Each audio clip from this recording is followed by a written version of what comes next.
வணக்கம். திசைகளின் 10 மணி செய்திகள். நாளை தாக்கல் செய்யப்படவிருக்கும் 2026ஆம் ஆண்டு பட்ஜெட் எப்படி இருக்கும்? பிரதமரும் நிதி அமைச்சருமான டத்தோஸ்ரீ அன்வார் இப்ராஹிம் நாளை அக்டோபர் 10ஆம் தேதி வெள்ளிக்கிழமை நாடாளுமன்றத்தில் 2026ஆம் ஆண்டுக்கான பட்ஜெட்டை தாக்கல் செய்யவிருக்கிறார். 2026ஆம் ஆண்டு பட்ஜெட் 13வது மலேசிய திட்டத்தின் முதலாவது ஆண்டுக்குரிய வரவு செலவு திட்டமாகும். 2022ஆம் ஆண்டில் பிரதமராக பொறுப்பேற்றதிலிருந்து நிதி அமைச்சர் என்ற முறையில் டத்தோஸ்ரீ அன்வார் இப்ராஹிம் நாடாளுமன்றத்தில் தாக்கல் செய்யவிருக்கும் 4வது பட்ஜெட் இதுவாகும்.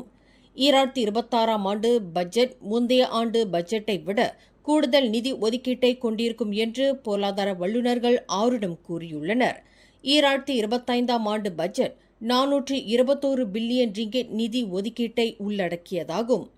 2026ஆம் ஆண்டு பட்ஜெட் 430 பில்லியன் ரிங்கெட் அல்லது அதற்கும் கூடுதலாக இருக்கும் என்று எதிர்பார்க்கப்படுகிறது.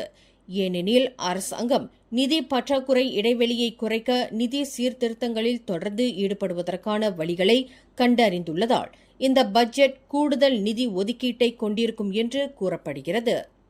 சீர்திருத்தங்கள் மற்றும் நல்லாட்சியை ஊக்குவிப்பது தேசிய வளர்ச்சியின் உச்சத்தை எட்டிப்பிடிக்கும் அதே வேளையில் பொருளாதார அடித்தளங்களை வலுப்படுத்துதல், மக்களின் வாழ்வாதாரங்களை உயர்த்துதல் ஆகிய 3 முக்கிய அம்சங்கள் பிரதான அங்கமாக மடானி அரசாங்கத்தின் இந்த பட்ஜெட்டில் எதிரொலிக்கும் என்று எதிர்பார்க்கப்படுகிறது. மேலும் பணவீக்கம் மற்றும் அதிகரித்து வரும் வாழ்க்கை செலவினங்களை கட்டுப்படுத்துவதற்கான வழிமுறைகளையும் வியூகங்களையும் 2026 பட்ஜெட் கொண்டிருக்கும் என்று கூறப்படுகிறது. தவிர தற்போதைய பொருளாதார சவால்களை எதிர்கொள்ளவும் நிலையான மற்றும் அனைத்தையும் உள்ளடக்கிய வளர்ச்சிக்கான அடித்தளத்தை அமைக்கவும் இந்த பட்ஜெட் வலுவான கட்டமைப்பை ஏற்படுத்தும் என்று பொருளாதார நிபுணர்கள் கணித்துள்ளனர். சபா மாநில தேர்தலையொட்டி அந்த மாநிலத்திற்கு இந்த பட்ஜெட்டில் பல கவர்ச்சிகரமான திட்டங்கள் அறிவிக்கப்படலாம் என்று கணிக்கப்பட்டுள்ளது. மேலும் மக்களின் வாழ்க்கை செலவின உயர்வை கட்டுப்படுத்துவதற்கும் சமாளிப்பதற்கும் STR எனப்படும் சும்பங்கான் துணை ராம ரொக்க நிதி உதவி மற்றும் சாரா எனப்படும் சும்பங்கான் அசாஸ் ராம உதவி திட்டம் ஆகியவற்றின் மூலம் வழங்கப்படும் நிதி உதவியின் உச்சவரம்பை அரசாங்கம் விரிவுபடுத்தக்கூடும் அல்லது புதிய நிதி உதவி திட்டங்கள் அறிமுகப்படுத்தப்படலாம் என்றும் எதிர்பார்க்கப்படுகிறது. நாளை வெள்ளிக்கிழமை நாடாளுமன்றத்தில் 2026ஆம் ஆண்டுக்கான பட்ஜெட் தாக்கல் செய்யப்படவிருக்கும் வேளையில் இன்று பிற்பகலில் நிதி அமைச்சுக்கு வருகை புரிந்த பிரதமர் டத்தோஸ்ரீ அன்வார் இப்ராஹிம் பட்ஜெட் தயாரிப்புக்கான கடைசி கட்ட ஏற்பாடுகளை நேரில் கண்டறிந்தார். பிற்பகல் 3 மணியளவில் நிதி அமைச்சுக்கு வருகை புரிந்த டத்தோஸ்ரீ அன்வாரை 2வது நிதி அமைச்சர் டத்தோஸ்ரீ அமீர் அம்சா, துணை நிதி அமைச்சர் லிம் ஹூயிங் மற்றும் கருவூலத்தின் தலைமை செயலாளர் டத்து ஜொஹான் மாமெட் மெரிகான் ஆகியோர் எதிர்கொண்டு வரவேற்றனர். பின்னர் செய்தியாளர்களை சந்தித்த டத்தோஸ்ரீ அன்வார் நாளைய தினம் 2026ஆம் ஆண்டு பட்ஜெட் தாக்கல் சுமூகமாக நடைபெற வேண்டும் என்று தாம் இறைவனை பிரார்த்திப்பதாக குறிப்பிட்டார். வாகனம் ஒன்று விபத்துக்குள்ளானதில் 3 உயிரிழந்தனர்.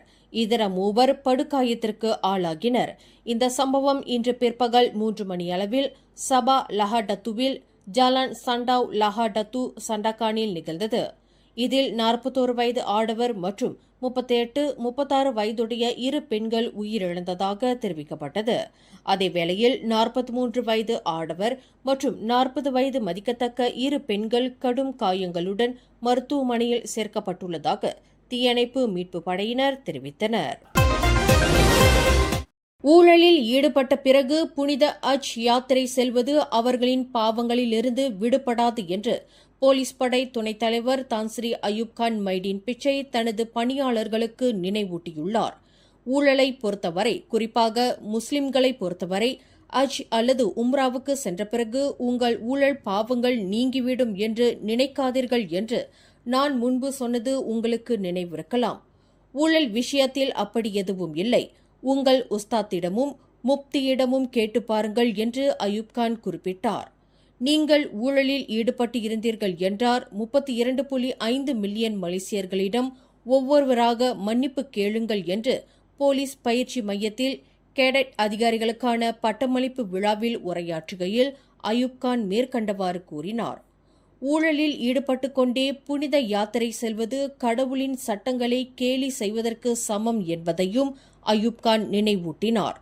தம்மை பொறுத்தவரை எந்த மதமும் அதன் ஆதரவாளர்களை ஊழல் செய்து தங்கள் அதிகாரங்களை துஷ்பிரயோகம் செய்ய சொல்லவில்லை என்பதையும் அவர் நினைவுறுத்தினார். அதிகாரத்தை துஷ்பிரயோகம் செய்து ஊழலில் ஈடுபடும் அதிகாரிகள் மீது புகார் அளிக்க புதிய பணியாளர்கள் பயப்பட வேண்டாம் என்றும் என்பதையும் அயூப் கான் வலியுறுத்தினார். நாளை தாக்கல் செய்யப்படவிருக்கும் 2026 ஆண்டுக்கான பட்ஜெட்டில் சிகரெட்டுகளுக்கு அதிக விற்பனை வரியை பிரதமரும் நிதி அமைச்சருமான டத்தோஸ்ரீ அன்வார் இப்ராஹிம் அறிவிக்க வேண்டும் என பினாங்கு பயணீட்டாளர் சங்கம் கேட்டுக் கொண்டுள்ளது.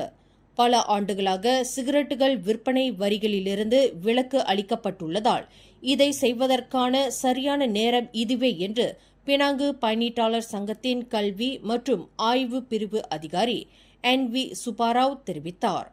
புகை பிடிப்பவர்கள் ஒவ்வொரு மாதமும் சுமார் 500 ரிங்கெட் வரை சிகரெட் வாங்குவதற்கு செலவிடுகிறார்கள் என்பது தாங்கள் நடத்திய ஆய்வு மூலம் தெரியவந்துள்ளதாக சுப்பராவ் குறிப்பிட்டார். அரசாங்கம் தற்போதைய 5 மில்லியன் புகை பிடிப்பவர்களின் எண்ணிக்கையை குறைக்க விரும்பினால் 2026 பட்ஜெட்டில் சிகரெட்டுகளுக்கு கட்டாய விற்பனை வரி விதிக்கப்பட வேண்டும் என்று அவர் வலியுறுத்தினார்.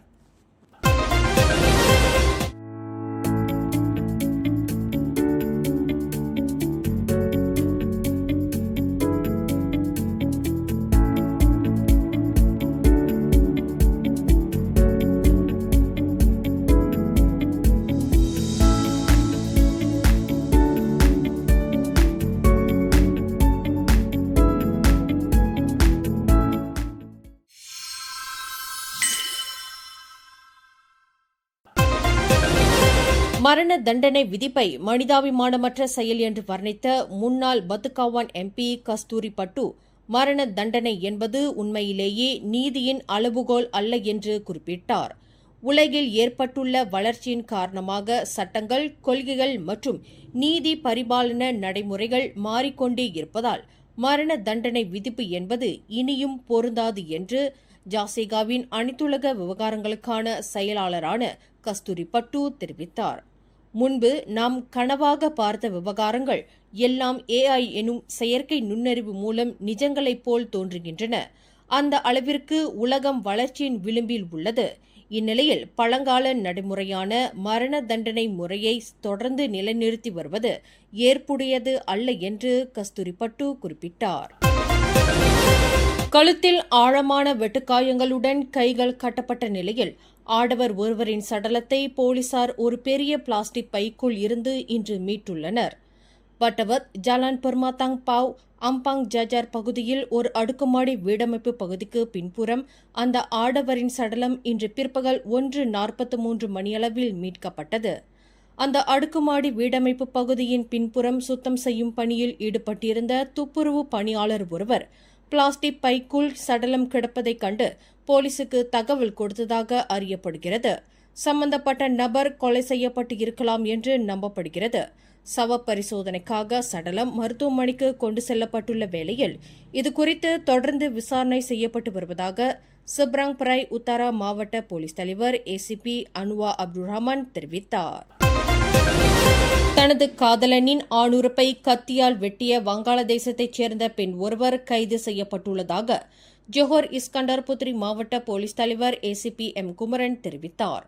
33 வயது தனது காதலன் திருமணமானவர் என்றும் தாயகத்தில் மனைவி இருக்கிறார் என்றும் அறிந்து கொண்ட அந்த வங்காளதேச பெண் இந்த கொடூரத்தை புரிந்திருப்பதாக குமரன் குறிப்பிட்டார்.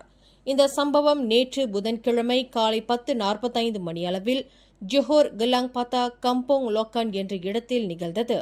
ஆணுறுப்பிலும் இடது கையிலும் கடும் காயங்களுக்கு ஆளான அந்த வங்காளதேச ஆடவர் ஜோஹர் சுல்தானா அமினா மருத்துவமனையில் சேர்க்கப்பட்டுள்ளார்.